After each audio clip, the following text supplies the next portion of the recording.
നമസ്കാരം. കൊച്ചിയിൽ dark net വഴി കോടികളുടെ ലഹരി ഇടപാട് സംഭവവുമായി ബന്ധപ്പെട്ട് 7 പേരെയാണ് നാർക്കോട്ടിക്സ് കൺട്രോൾ ബ്യൂറോ പിടികൂടിയത്.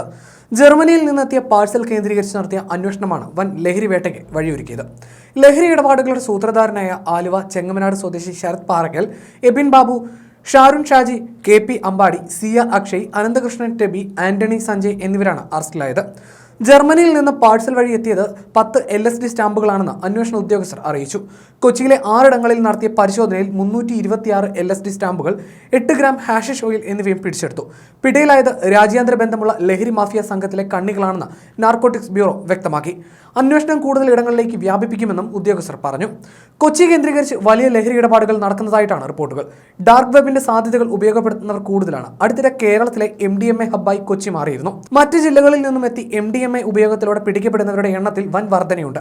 ഈ വർഷം മാത്രം 50-ലധികം പേരാണ് ഇത്തരത്തിൽ അറസ്റ്റിലായത്. സ്ത്രീകൾ പ്രതികളാകുന്ന കേസുകളും വർദ്ധിക്കുകയാണ്. ലഹരി മരുന്നുകൾ സുലഭമായി കിട്ടുന്ന റേവ് പാർട്ടികൾ അടക്കം ഉന്മാദത്തിന് എല്ലാ അവസരവും കൊച്ചിയിലുണ്ട്. കൊച്ചി പണ്ടേ യുവാക്കൾക്കും വിനോദസഞ്ചാരികൾക്കും പ്രിയപ്പെട്ട ഇടമാണെങ്കിലും 2 വർഷത്തിനിടെയാണ് MDMA ഹബ്ബായി മാറിയത്. കോവിഡിന് ശേഷമാണ് കൊച്ചിയിലേക്ക് MDMA എത്തിക്കുന്നത് വർദ്ധിച്ചത്. ഇതോടെ MDMA ഉപയോഗിക്കാൻ എത്തുന്നവരുടെ എണ്ണവും ക്രമാതീതമായി കൂടി. കൊച്ചി പുറംകടലിൽ കപ്പലിൽ നിന്ന് 15,000 കോടി രൂപയുടെ മയക്കുമരുന്ന് പിടിച്ചെടുത്ത സംഭവം കേരളത്തിൽ നടക്കുന്നതായിരുന്നു. നാർക്കോട്ടിക് കൺട്രോൾ ബ്യൂറോയാണ് മയക്കുമരുന്ന് കടത്ത് പിടികൂടിയത്. അന്ന് പാകിസ്ഥാൻ സ്വദേശി പിടിയിലായിരുന്നു. 2500 കിലോ മെത്താംഫെറ്റമിൻ മയക്കുമരുന്ന് NCBയും നാവികസേനയും ചേർന്നായിരുന്നു പിടിച്ചെടുത്തത്. രാജ്യത്ത് ഇതുവരെ നടന്ന ഏറ്റവും വിപണി മൂല്യമുള്ള ലഹരി വേട്ടയായിരുന്നു ഇത്. അതേസമയം നാവികസേനയും NCBയും പിന്തുടരുന്ന വിവരം മനസ്സിലാക്കിയ ലഹരി കടത്തുകാർ മയക്കുമരുന്ന് സൂക്ഷിച്ചിരുന്ന കപ്പൽ മുക്കാൻ ശ്രമിച്ചിരുന്നു.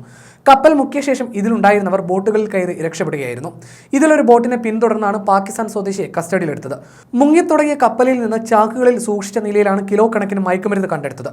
കപ്പലിൽ നിന്ന് ഒരു സാറ്റലൈറ്റ് ഫോണും കണ്ടെടുത്തിട്ടുണ്ട്. മയക്കുമരുന്ന് സൂക്ഷിച്ച ചാക്കുകളിൽ പാകിസ്ഥാൻ മുദ്രകളാണുള്ളത്. പാകിസ്ഥാനിൽ ഉൽപ്പാദിപ്പിക്കുന്ന വിവിധ ബസ്മതി അരിക്കമ്പനികളുടെ ചാക്കുകളാണിവ. പാകിസ്ഥാൻ കേന്ദ്രീകരിച്ച് പ്രവർത്തിക്കുന്ന രാജ്യാന്തര റാക്കറ്റായ ഹാജി സലീം ഗ്രൂപ്പാണ് മയക്കുമരുന്ന് കടത്തിന് പിന്നിലെന്നും സംശയിക്കുന്നു.